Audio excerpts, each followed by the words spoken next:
Another concept to teach as part of your phonological awareness is the concept of first and last. This is really important for literacy.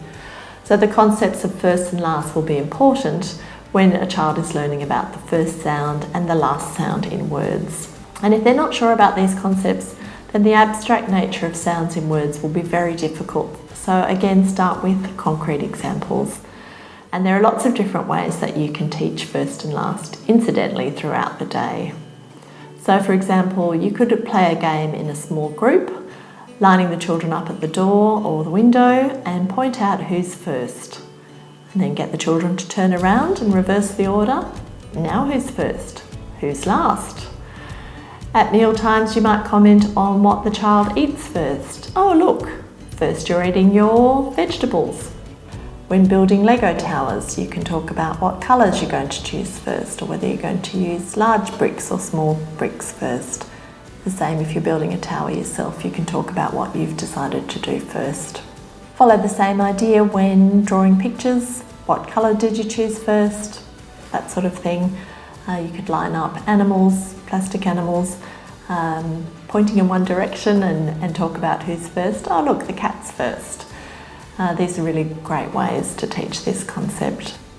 You can use the timetable for your centre's day. So first we're going to be doing play outside, and last we're going to be reading a book, those sorts of things. Using sequencing stories, you can comment on which picture comes first and ask the child to make a story. So what happened in the first picture? There are, as I say, lots of different ways and lots of different examples in our resource section for these ideas. Start with concrete examples and then we can move on to more abstract examples when we're talking about sounds in words and what sound they hear first. So in your resource kit you'll see some nice games for teaching sequencing. So I'm just going to go through with a couple of examples of this one, and there are some good visual prompts for children.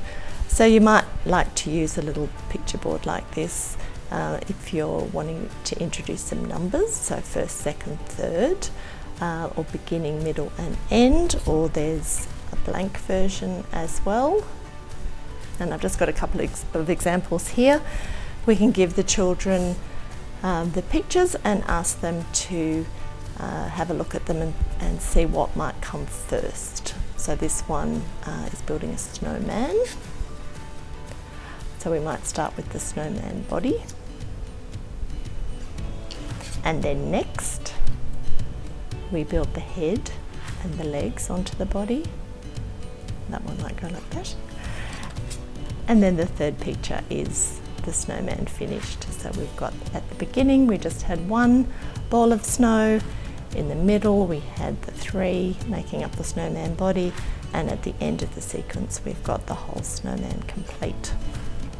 So that can be a good activity. I'll show you another one. They come in various degrees of difficulty. So you can give the children the cards and ask them to have a look and see what might come first. And they might say, okay, well, first we've got an egg on the leaf. And then next is the caterpillar comes out of the egg. And at the end, we've got the butterfly comes after the caterpillar. You could also have some discussions. That might be a cocoon. So perhaps it goes like this. And all these sorts of conversations. So first we had a caterpillar, then he becomes a cocoon, and then he becomes a butterfly. Lots of great language opportunities and discussions around these sorts of things. And the last example I've got is little girl picks an apple.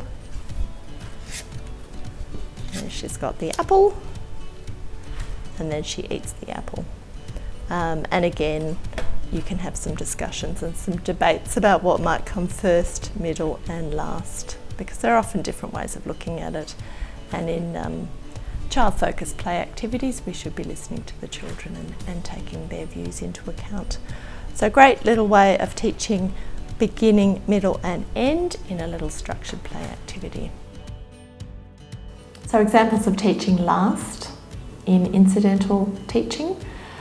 When a child's familiar with the concept of first, you can use similar activities for teaching last. And again, you'll be guided by the child. As you introduce last, you can contrast it with first. Say, look, this is first, but this one's last.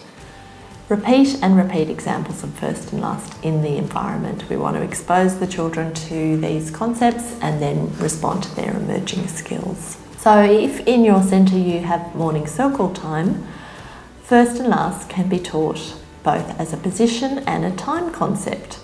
Understanding the concepts in different contexts is a little bit tricky, but it can also be lots of fun. So you can use group time where you're talking with the children to talk about sequencing and ordinal numbers by applying these concepts to your daily plan.